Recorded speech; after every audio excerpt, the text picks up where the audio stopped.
The auctioneer would not look at me. That was the first thing I noticed. Not the rows of empty seats in a yard that could have held 300 buyers.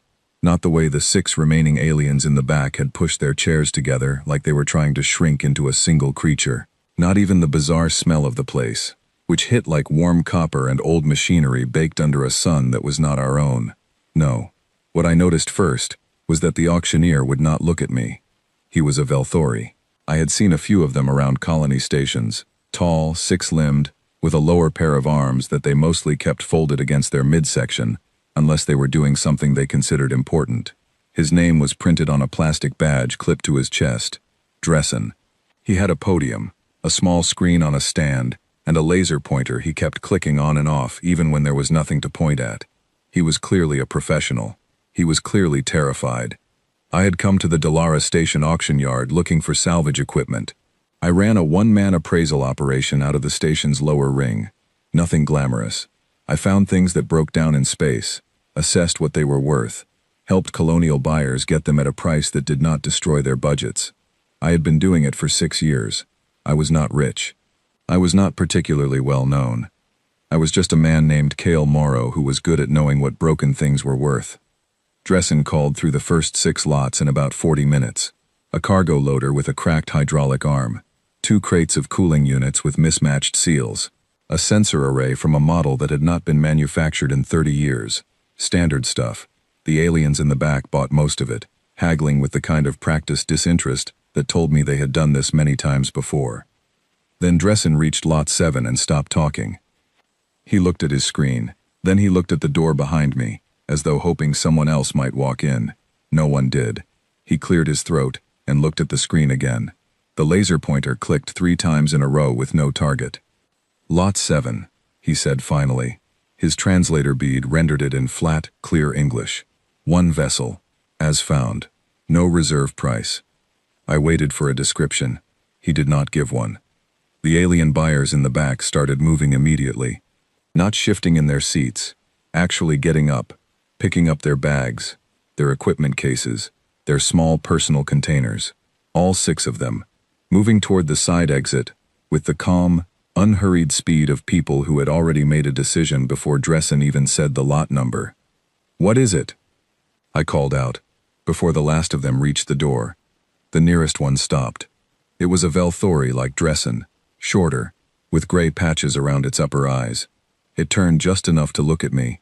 The expression on its face was not something I had a clean translation for. It was somewhere between pity and warning.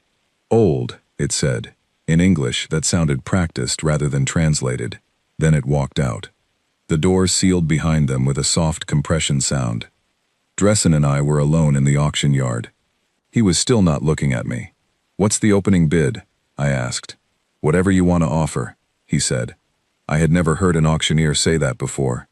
I offered 200 credits. I honestly expected him to laugh.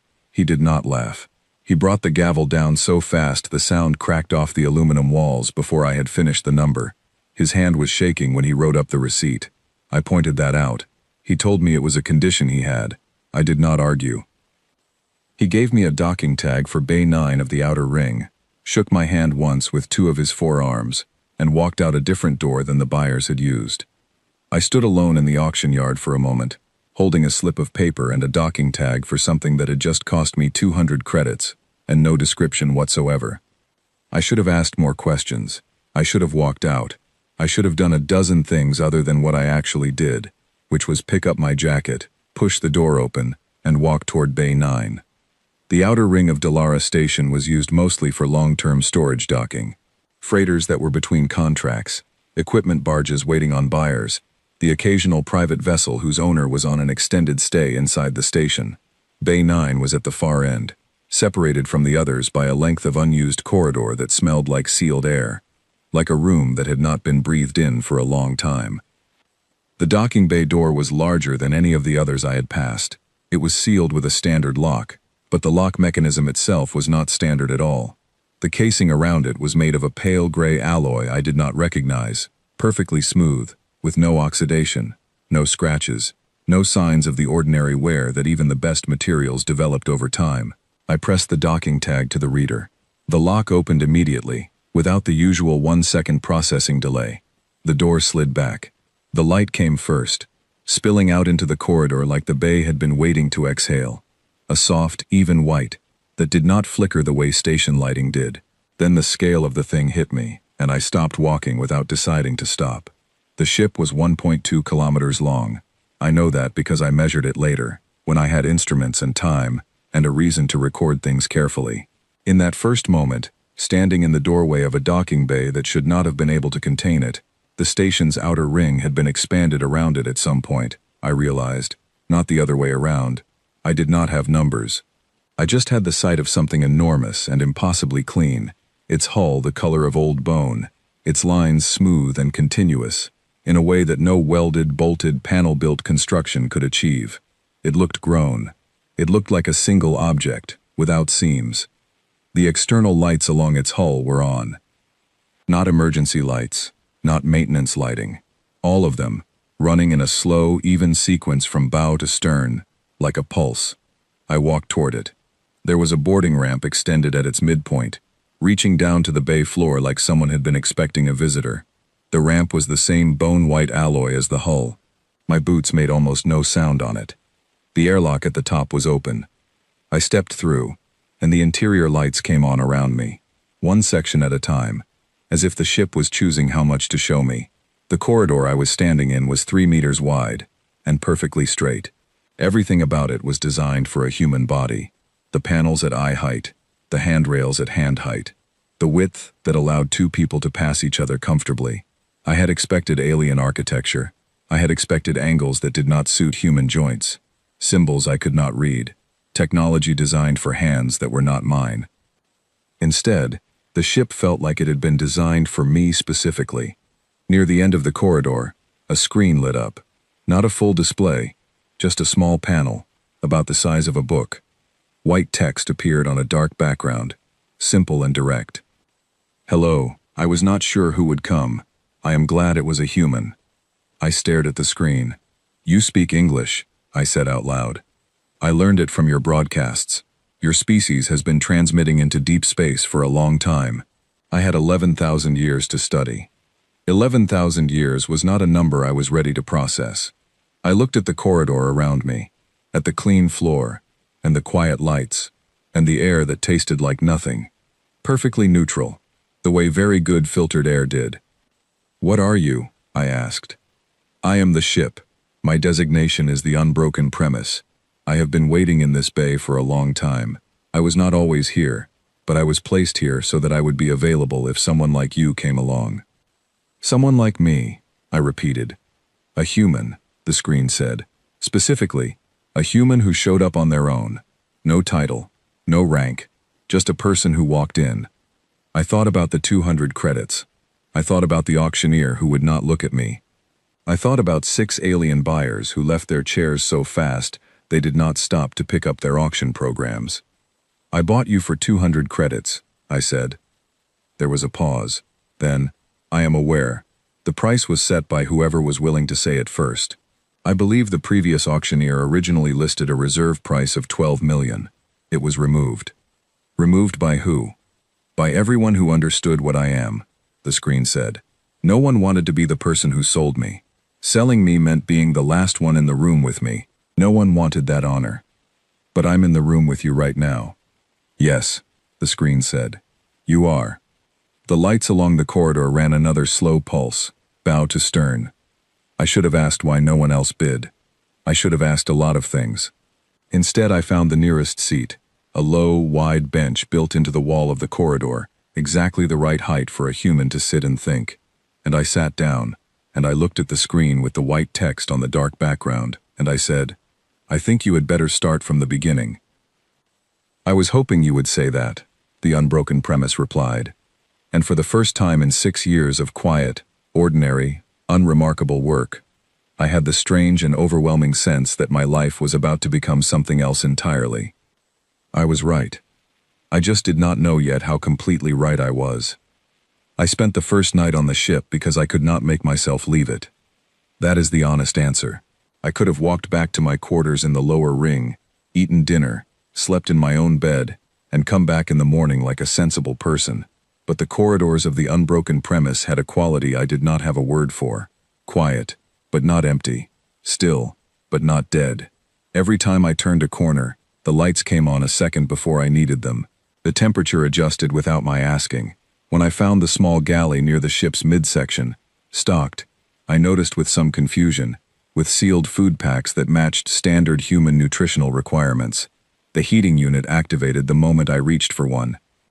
The ship was attentive in the way that a very good host was attentive, present without being visible.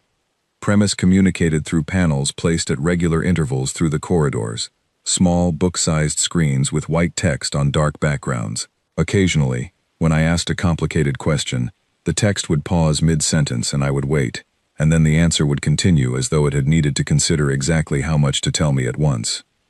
I asked about the ship's history on the second morning. I asked in the way I asked most questions, which was directly and without much preamble, while eating a food pack that tasted surprisingly like scrambled eggs. What were you built for? Long-range engagement and force projection, Premise answered on the nearest panel. I was the flagship of a fleet. The fleet is referred to in certain sealed galactic records as the Terran Advance, though your people used other names among themselves. A human fleet. Yes. 10,000 years ago. 11,000, approximately. Your calendar systems make the conversion imprecise. I looked at the food pack. I looked at the panel. I put the food pack down. The history records I grew up with don't mention any human fleet, I said. We don't have records going back 11,000 years. We barely have reliable records from 5,000. That is not an accident, Premise said, and then it paused longer than usual before continuing. There are many things that are not accidents, regarding what your species does and does not know about itself. I can explain some of them. Others I was not given full information about. My builders were, by all measures I have available, extremely careful about what they left behind. Why were they careful? Because they intended to leave, Premise said, and they did not want anyone to follow them. I sat with that for a moment. Outside the galley's single viewport, the lights of Delara Station drifted past slowly. Cargo crawlers, maintenance pods, the steady blinking of navigation beacons. Ordinary things. The kind of things I had looked at every day for 6 years without thinking about them. They left where? I asked. That, Premise said, is the question I was not given the full answer to. I was given coordinates. I was given instructions. I was told to wait until the right person arrived. I was not told everything, because my builders understood that knowledge, left unguarded, eventually finds the wrong ears. And you've been sitting in that docking bay since then? No, I moved several times. I was in deep storage in 3 different locations before I was brought here, 42 years ago, and registered as salvage to create a legal trail that would allow a human buyer to claim me without challenge. Someone planned this 42 years ago. Someone planned this 11,000 years ago, Premise said. The 42-year part was simply the most recent execution. I pushed back from the small table, stood up and walked to the viewport. The station outside was very normal looking, a slightly run-down colonial outpost at the edge of explored space, doing the kind of slow, grinding economic business that kept the outer colonies alive. Imports, exports, salvage, repair, the occasional tourist who had taken a wrong turn on a cruise itinerary. I had lived here for 3 years. I had thought I knew what it was. Premise, I said. Yes. You said the Conclave records, the galactic governing body, have information about the human fleet, sealed information. Yes. But humans are listed as what, in the public records? The panel was quiet for 3 seconds, then, extinct. I turned from the viewport. Extinct. It is the official classification. Species status, extinct. Historical note. The Terran Advance engaged in multiple conflicts with various Conclave member species during the period designated the Conclave Wars. Following the cessation of those conflicts, the Terran species was removed from the active registry. Removed, I said. Not died out. Removed. The language in the original record is formally withdrawn. The Conclave later reclassified this as extinction event, cause unconfirmed, in their public documentation. Why would they do that? Because they left voluntarily implies they might come back, Premise said. Extinct is permanent. Extinct is manageable. An extinct species does not arrive unexpectedly and ask for answers. I understood that immediately, in the way you sometimes understand things that should take much longer to process. I understood, because I had worked in salvage long enough to know how institutions thought. Cover the liability. Simplify the record. If the true version of a story was more complicated and more frightening than the false version went into the official file. So the galaxy thinks humans are gone, I said. Yes. And then I show up on a human flagship. Yes. I rubbed the back of my neck. That's why the auction room emptied. The Velthori who were present recognized the ship's registry markings from historical records. Most species with more than 6,000 years of recorded history carry some version of the Conclave Wars in their cultural memory. The human fleet's reputation is not small. What kind of reputation? Premise considered this for a moment. The phrase most commonly attached to human combatants in historical documents is unpredictably recursive, it said. What does that mean? It means, Premise said, that no one could ever figure out when you were finished. I stared at the panel.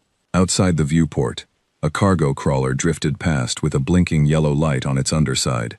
An ordinary machine, doing an ordinary job, in an ordinary station. I want to see those sealed records, I said. I have partial access to them, Premise replied. I can show you what I was given. Then show me. The panel screen widened, extending into a full-wall display I had not noticed was there. Text and images appeared, ancient, digitized, translated into modern English at the edges by Premise's translation system. I stood in front of it for 3 hours. I read about battles I had never heard of. I read descriptions of human tactics that made me feel both proud and slightly unsettled. I read the formal record of humanity's withdrawal from the Galactic stage, signed by a council I had no names for, sealed with a mark I did not recognize. And near the bottom of the withdrawal document, in handwriting rather than printed text, a note, added after the fact, by someone whose name was redacted, I found a single line that made everything else feel small. It said, "We'll know they're ready when one of them shows up alone and asks the right questions." I asked Premise what the right questions were. "I believe," Premise said, "that you have already asked most of them." I did not sleep much that second night. I lay on a berth that had adjusted itself to exactly the right firmness and exactly the right temperature, in a room lit by the soft glow of a panel that dimmed when I stopped moving and brightened when I shifted, and I stared at the ceiling of the unbroken Premise and thought about everything I thought I knew about the universe I lived in. On the third morning I got up, made coffee from a packet in the galley, and told Premise I wanted to take the ship out. There was a pause. "You have not operated a vessel of this class before," Premise said. "I've operated 6 different types of salvage craft," I said. "And I'm guessing you have manual assists." "I have a full autonomous navigation and operation system," Premise said. "I am the manual assist." "Then let's go." Another pause. Shorter this time. "Destination?" Premise asked.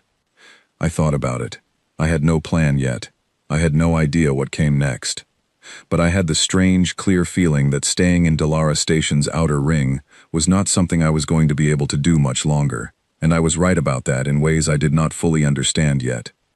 "Somewhere with a galactic communications relay," I said. "I want to check something." "There is a relay hub 4 hours from here at standard transit speed," Premise said. "I can reach it in 40 minutes. I paused with the coffee cup halfway to my mouth. 40 minutes.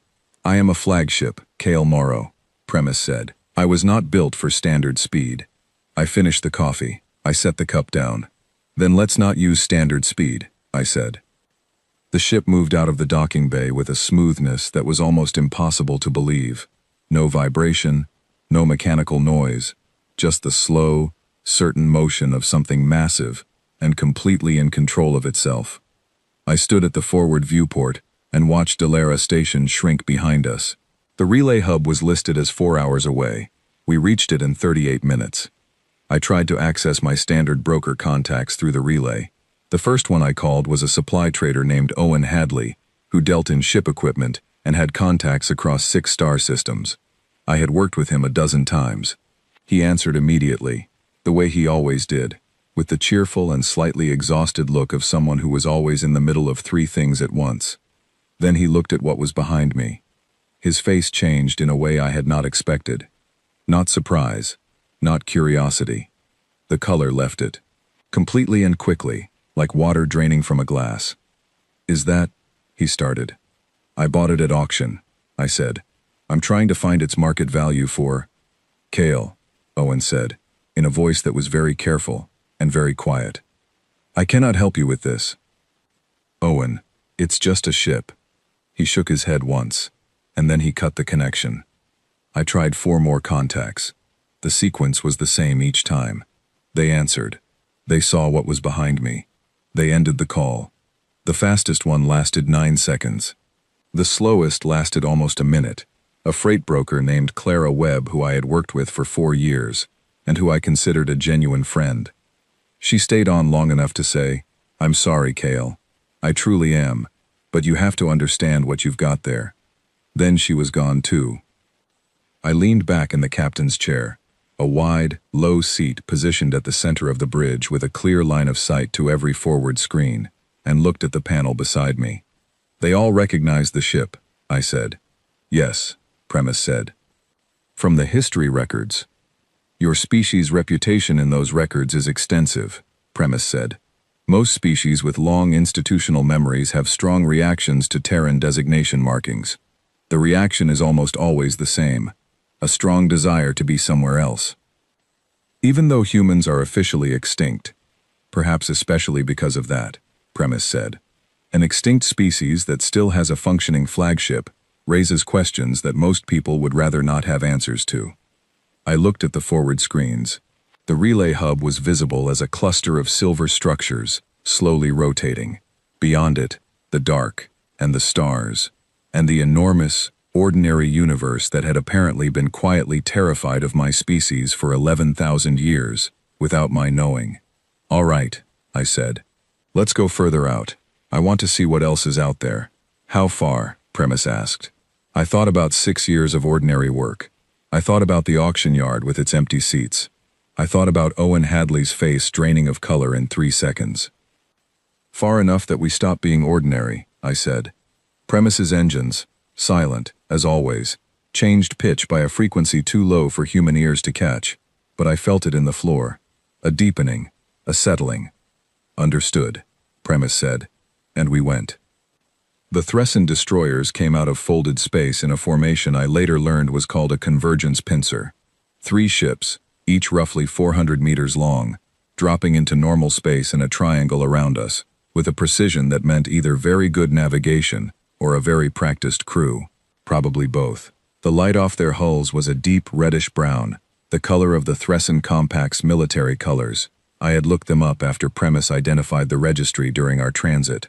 The Thresson Compact was a mid-tier conclave enforcement faction, not the most powerful force in the galaxy, not the weakest, the kind of organization that had been doing its job reliably for several thousand years and had developed the specific confidence that came with never having faced anything that surprised it. I was eating instant noodles when they arrived, not for any particular reason. I had found them in the galley on a lower shelf, behind a set of sealed meal packs, in packaging that was slightly different from the others, older style, still within safe use date, but a format that had not been in common production for about 15 years. They were plain, slightly salty, and exactly what I wanted at the moment. I put the container down slowly when the proximity alert sounded. I stood up from the galley table and walked to the nearest panel. 3 vessels, Premise said. Thresson Compact military designation. Class, medium destroyer. They are hailing us. "Put it through," I said. The hail came on the main bridge screen.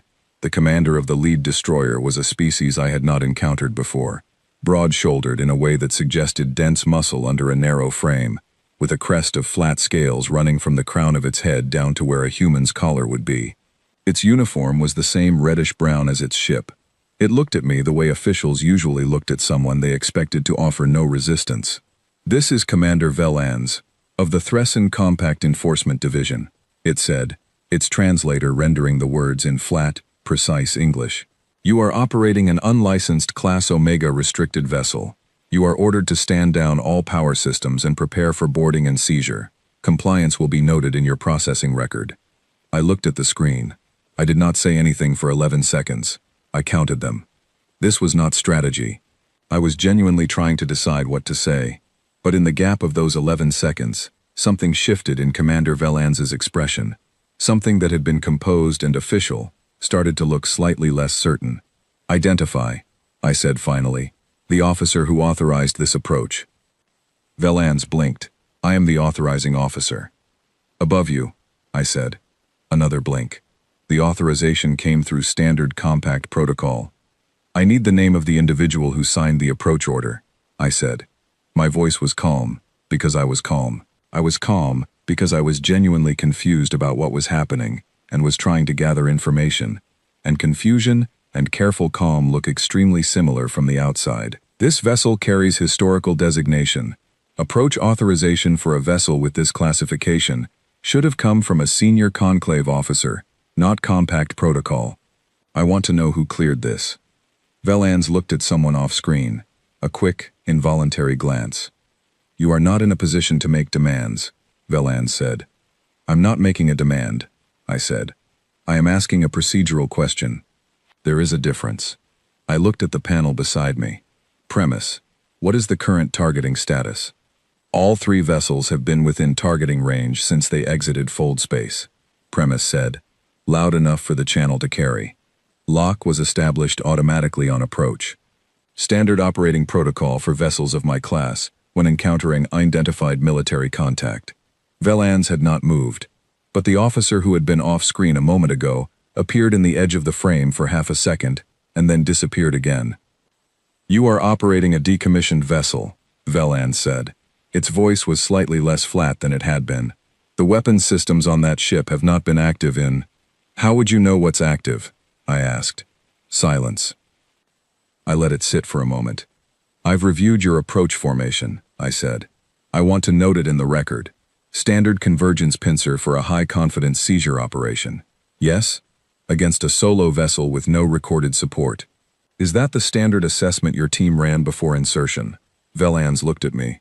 It was a measuring look, the kind that was trying to figure out whether the thing it was measuring was dangerous or simply strange. We conducted a full threat assessment, Velanz said. Using what records? I asked. Another pause. Current conclave registry, Velanz said. The vessel is listed as salvage grade. The vessel is listed as salvage grade in one file, I said. There are other files. Sealed files, as I understand it.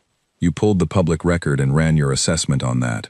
I understand. It's efficient. I just want to confirm it for the record I'm keeping. I was not keeping a record. I did not have a record. What I had was a direction that felt right. Behave as though everything that was happening was within my expectations, and treat their actions as something I was documenting rather than reacting to. Velanz straightened slightly. You are attempting to confuse the situation. I'm asking questions, I said.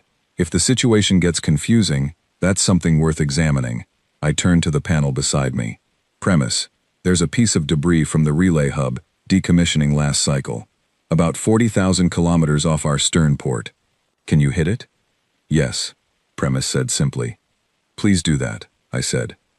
I said it the way you ask someone to pass the salt. The shot that came from the unbroken Premise did not look like a weapon discharge. It looked like a line drawn by something with no patience for the idea of missing. It crossed 40,000 kilometers in just over a tenth of a second and turned a piece of debris roughly the size of a delivery vehicle into a spreading cloud of vapor and slow-moving fragments. The energy release registered on sensors that even I could read from the bridge displays. A 200-kilometer radius plasma event, fading to residual heat in about 4 seconds. I had not known it would do that. I had expected a beam, something visible and direct. What came out of the unbroken Premise was, by my immediate assessment, what happened when you applied the concept of a weapon to the question of what a weapon was for, and removed every compromise. I kept my face completely still. Velanz had not moved, but the background of the commander's bridge feed had changed. People were moving back there, quickly and quietly, with the practiced speed of people pretending not to hurry. I have other questions, I said, but I think we can continue this conversation at another time. I'll note that this encounter was logged from my side. Safe transit, Commander. I closed the channel. The 3 Thressen destroyers left. Not together, separately, on different headings, at a speed that was clearly full military burn given how fast the reddish-brown dots disappeared from the sensor display. They did not fire. They did not attempt a second communication. They simply went, in 3 different directions, as fast as their ships would take them. I sat in the captain's chair and looked at my hands for a long time. They were steady. That surprised me a little. Premise, I said. Yes. How many shots can you fire? Like that one. The energy reserve for primary armament is currently at 94% capacity, Premise said. I have been in low-power storage for a long time, but the core systems have continued their charge cycle. At current reserve levels, a brief pause. Sufficient. Sufficient, I repeated. Yes. I looked at the sensor display where the 3 destroyers had been. Clean space now. Just the distant glitter of the relay hub and the debris field from the shot, still spreading slowly on its own momentum. I had not planned any of that. I had improvised every word. I had fired a weapon into empty space without knowing what it would do, because I needed something to happen, and I needed it to happen without hesitation, and the only thing I had been genuinely certain of was that the ship behind me would do what it was told. That certainty, I realized, was not nothing. That certainty was possibly everything. Premise, I said. Yes, Kale. I think we need to talk about what comes next. I was hoping you would say that, Premise replied. Outside the forward viewports, the stars were very steady and very old, and completely indifferent to the fact that something significant had just happened in a very small corner of the space between them. I pulled the noodle container back toward me. They had gone cold. I ate them anyway. The conclave emissary arrived in a ship the color of polished gray stone, alone, with no escort, which told me more than any opening statement she could have made. Her name was Laura Amden. She was old, not in the way I could calculate by looking at her species, which I had no reference for, but in the way that lived in the deliberate pace of her movements and the economy of her expressions. She had the bearing of someone who had negotiated things that mattered and had stopped being impressed by difficulty a very long time ago. She came aboard the unbroken Premise without waiting for an invitation, which suggested she had been briefed on what the ship was and had therefore correctly concluded that asking permission was a formality she did not need to observe. She walked through the airlock, looked at the corridor, and said, "It is exactly as described in the records." I was not sure I believed them.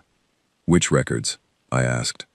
"The ones I have spent the last 40 years trying to have reclassified," she said, without any particular emotion in it. She looked at me. "You are Cale Morrow." "Yes. The human who purchased this vessel at the Delara station auction. For 200 credits, I said. She almost smiled. Almost. "I know the price. I reviewed the transaction record when it was flagged 3 weeks ago." She looked at the corridor again. The clean lines, the quiet, attentive lighting. "May we sit somewhere? I am not young, and I find that standing makes long conversations tedious." I took her to the galley. Premise offered options on the small panel, by the countertop. Laura Amden accepted water. I made coffee. We sat across a narrow table, and she looked at me with the careful, measuring attention of someone who had expected this moment for a long time, and was now checking whether the reality matched the expectation. "You handled the Thressen situation well," she said. "I was improvising," I said. "I know. The recording was very clear." A pause. "That is what made it interesting." "Who sent you?" I asked. "The Conclave High Assembly," she said. "Specifically, the division that handles records and reclassification requests, which is a polite way of saying the division that manages things the Assembly would prefer to remain quiet.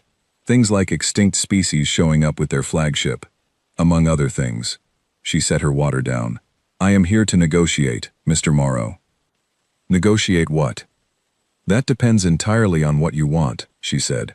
"Which is why I am here asking, rather than sending another enforcement team." I looked at her. She met my eyes without any of the discomfort the other aliens I had encountered had shown. She was not afraid of me. She was not afraid of the ship. She was something more interesting. She was someone who had been preparing for this conversation, and was curious whether it would go the way she expected. Before we negotiate anything, I said, I want to understand what happened. The real version, not the public record. Laura Amden was quiet for a moment. Then she said, what specifically do you want to know? Why does the official conclave record say humans are extinct when they clearly are not? She picked up her water, set it down again, because the alternative, they left voluntarily and could return at any time, is not a comfortable thing to write into a public database that 67 different species read on a regular basis. They were afraid, I said. They were cautious, she said, which is different from afraid, in the same way that a locked door is different from a wall. One assumes you might come back, the other pretends you were never there. Why did humans leave? I asked. She looked at me for a long moment. Do you want the official record's explanation, or the actual one? The actual one.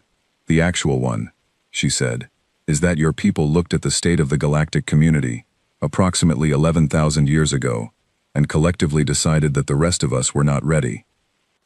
The galley was quiet. Through the single viewport, a star field moved slowly past, the ship maintaining a gentle holding pattern. Not ready for what? I asked. For humans, Laura Amden said simply.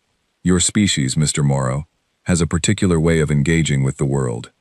You ask too many questions. You refuse to accept authority that has not explained itself.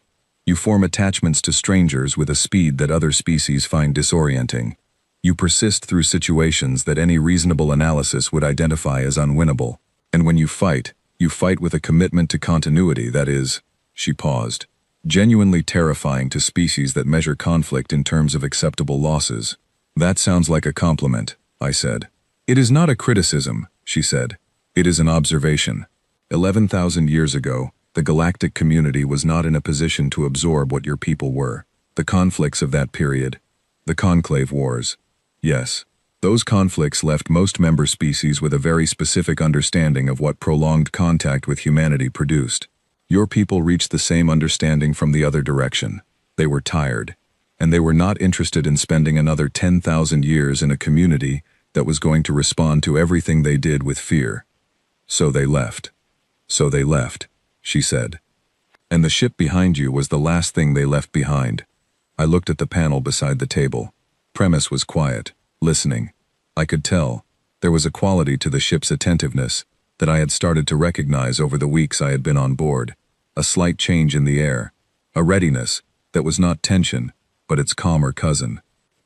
Premise told me it has coordinates, I said, from the last captain's log.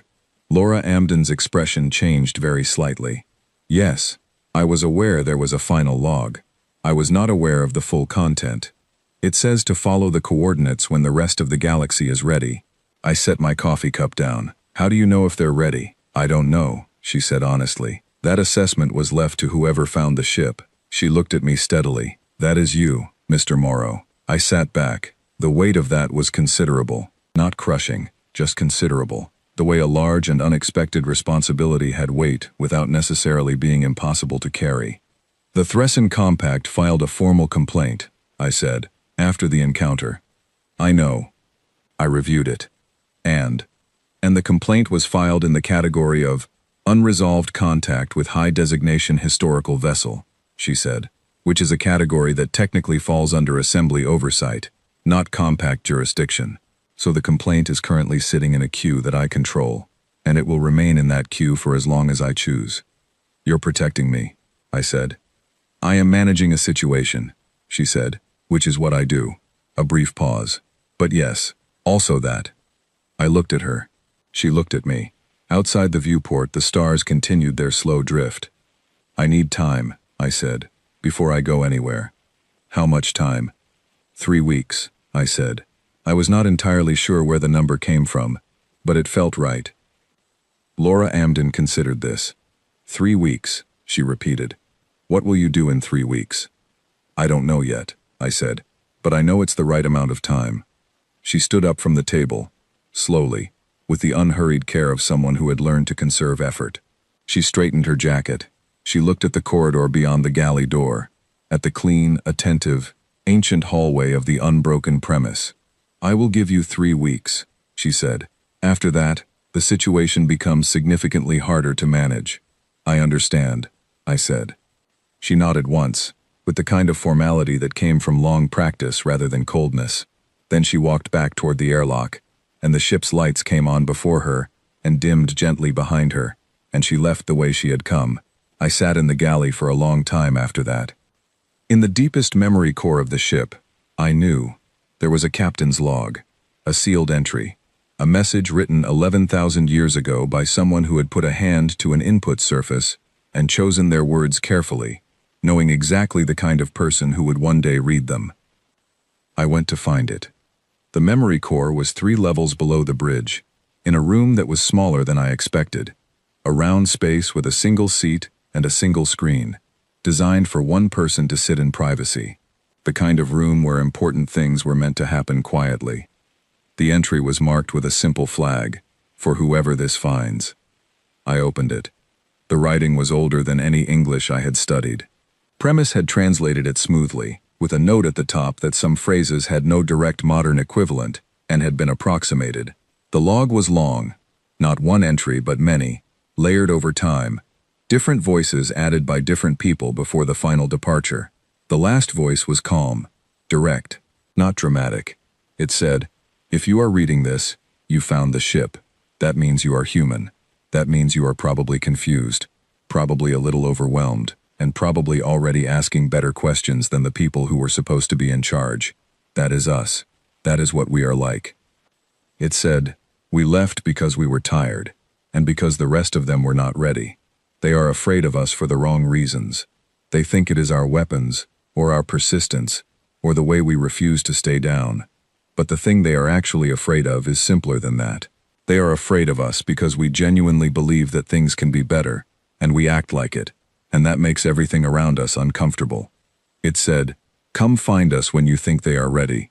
You will know, not because there is a test or a threshold or a formal measurement.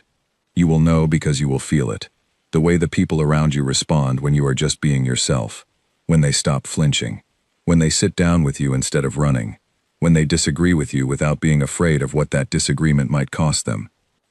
And at the very end, in a line that Premise had flagged as translated from the original with minimal change, original phrasing preserved, "We are not a legend.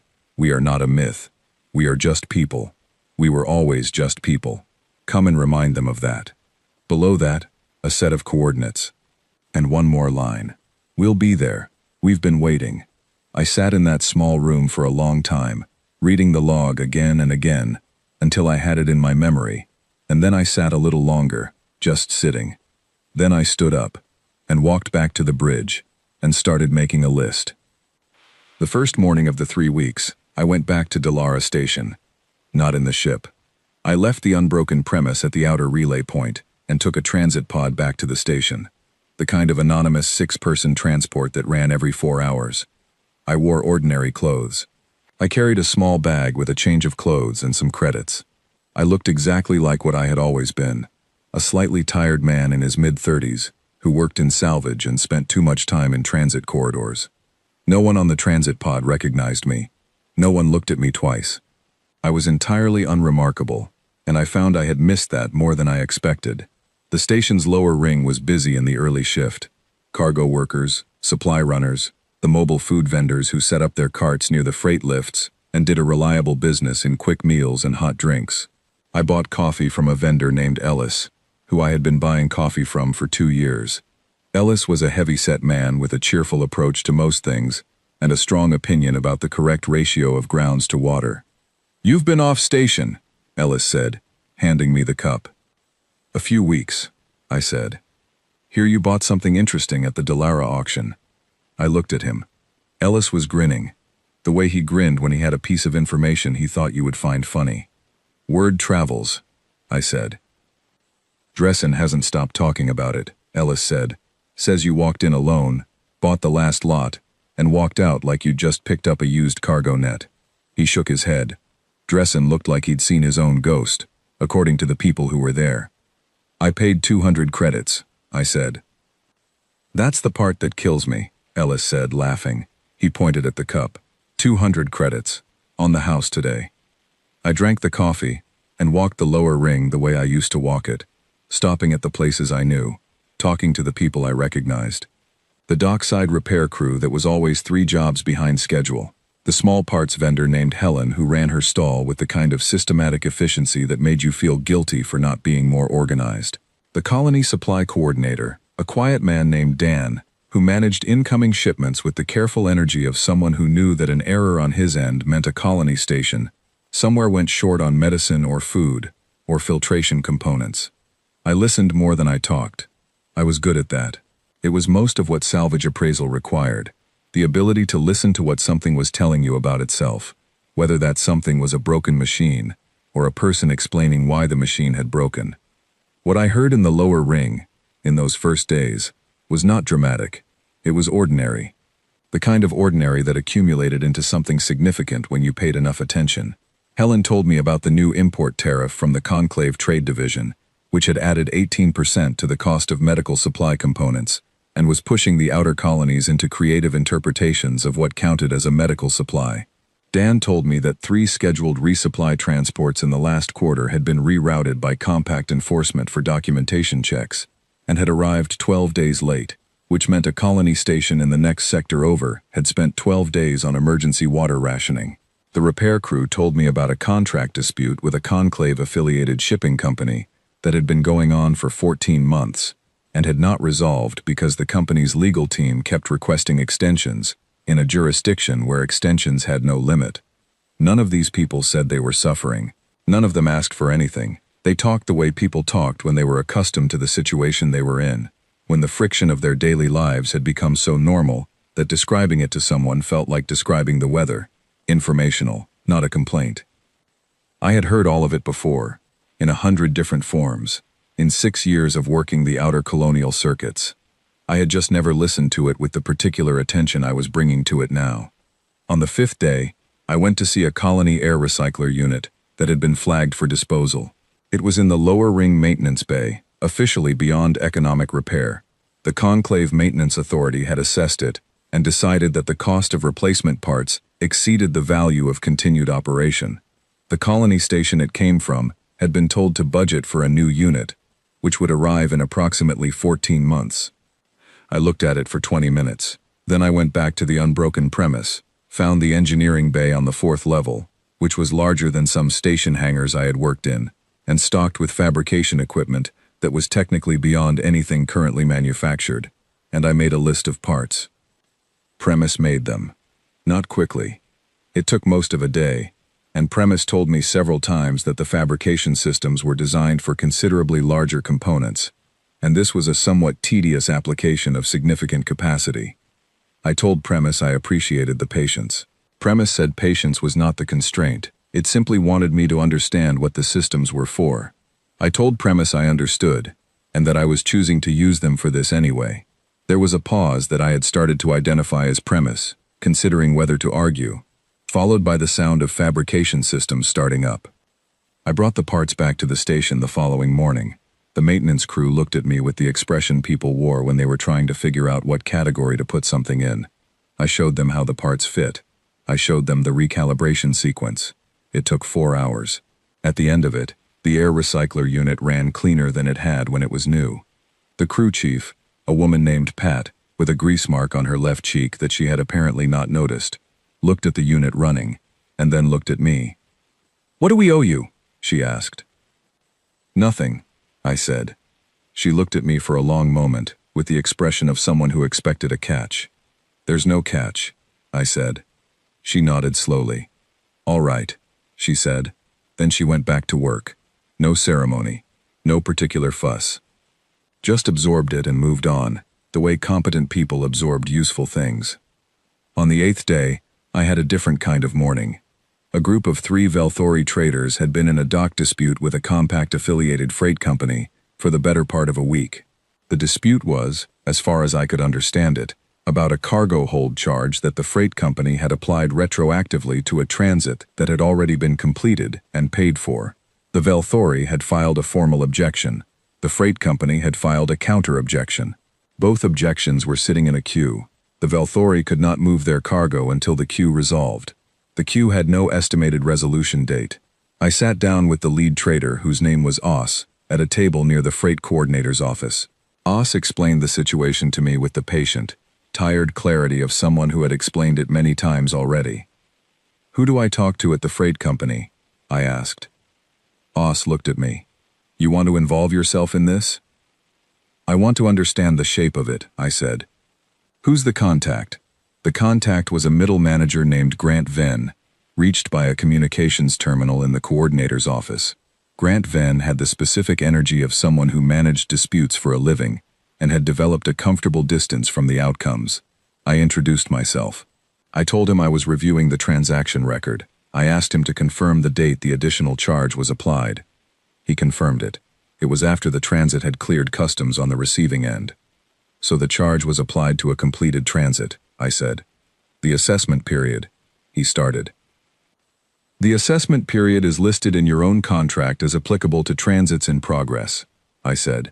"The transit had cleared customs. That's documented. Do you have a different reading of in progress?" There was a pause.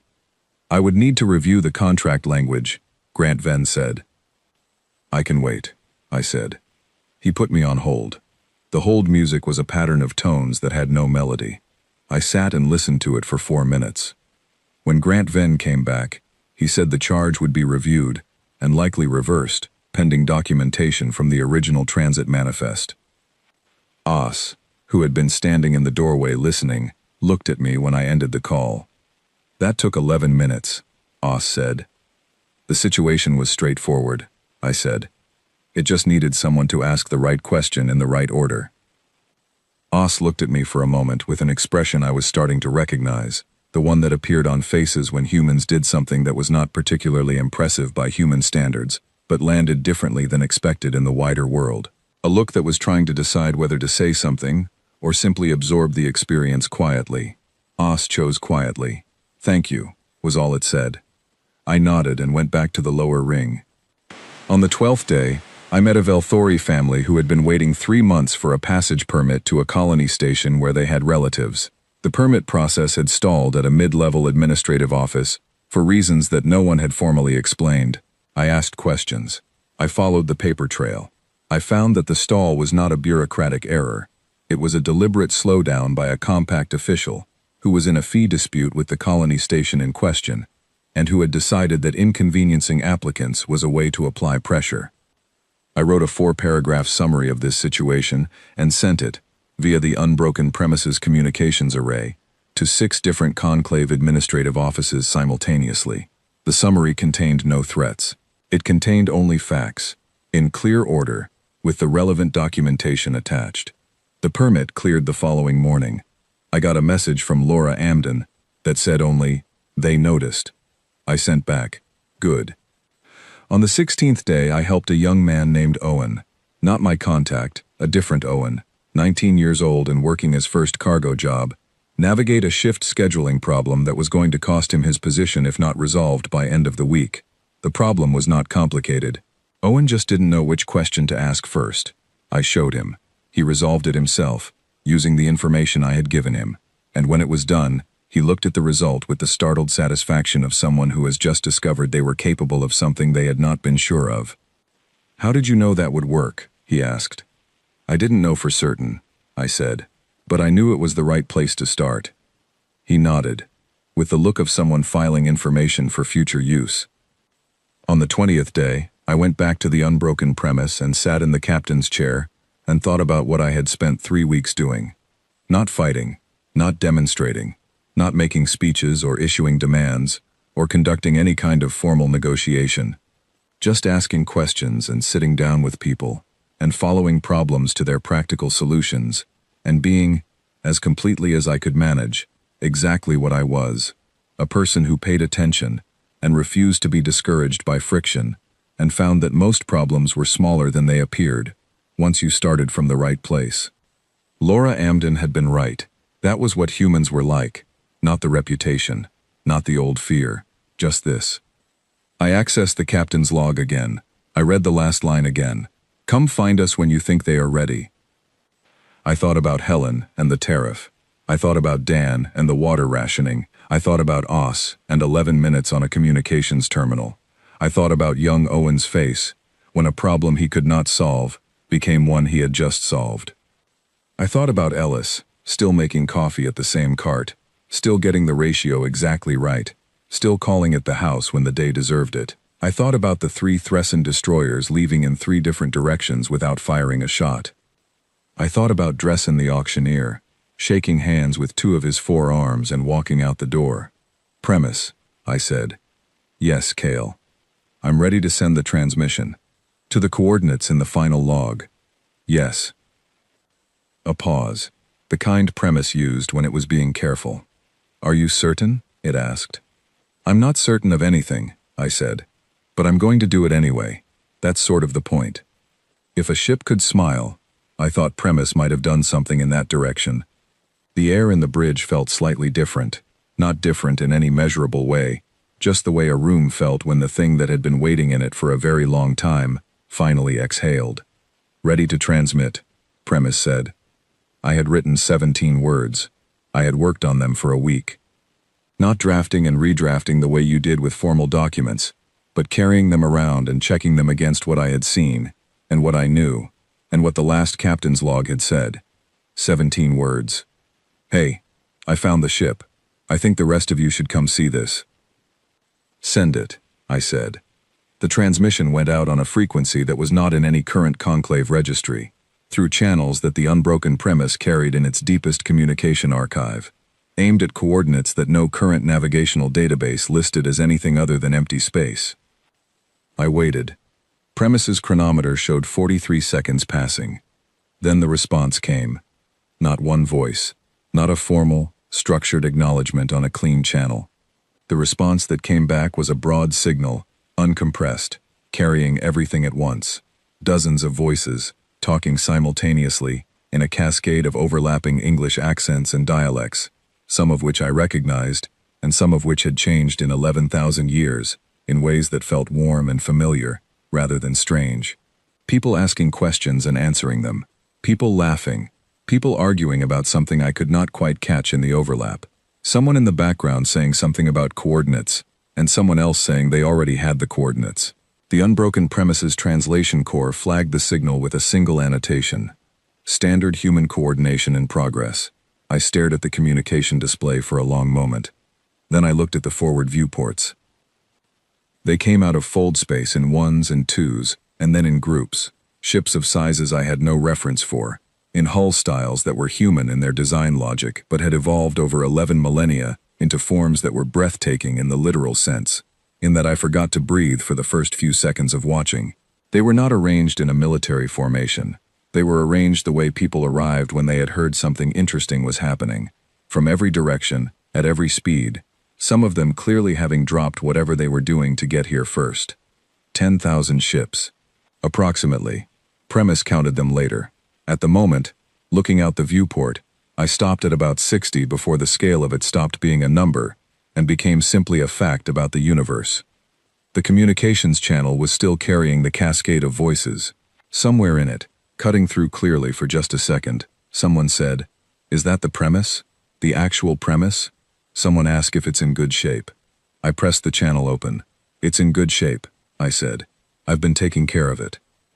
There was a sound, not a cheer exactly, but the collective sound of a lot of people all having the same reaction at the same moment, a wave of warmth and noise that washed through the channel and then resolved into the kind of crosstalk that happened when everyone wanted to ask the first question and no one was willing to wait. I sat in the captain's chair of the unbroken Premise, flagship of a fleet that had not been lost, only waiting, ship of a species that was not extinct, only elsewhere, and I looked at 10,000 ships full of people who were, in the most fundamental sense, family I had never met. I was a salvage appraiser. I had 200 credits left over from the most interesting purchase of my life. I had no formal authority, no military training, no plan beyond the next question I was going to ask. I had 3 weeks of conversations with dock workers and coffee vendors and permit applicants, and one very old conclave official who had managed a secret for longer than most civilizations had existed. I had a ship that called itself Premise, and had been patient enough to wait 11,000 years for a human to walk through its door. "Premise," I said. "Yes, Kale. What do we do now?" The ship was quiet for a moment, not the quiet of someone who did not know, The quiet of someone who had been asked the right question, and was taking exactly as long as it deserved. "I believe," Premise said, "that we introduce ourselves." Outside, the stars held their positions the way they always had, ancient, steady, completely unchanged by the fact that something significant had just happened, in a very small corner of the space between them. The 10,000 ships drifted in their unstructured, human, wonderfully disorganized gathering, and the voices on the channel continued their overlapping, enthusiastic, completely impossible to follow conversation. And I was right in the middle of all of it, exactly where I had not expected to be, exactly where someone 11,000 years ago had quietly and carefully and patiently arranged for me to end up. We were not a threat. We were never a threat. We were just people. And we were, finally, all back in the same place at the same time. I pressed the channel open one more time, and I introduced myself, and 10,000 voices talked back at once, and it was the best noise I had ever heard in my life.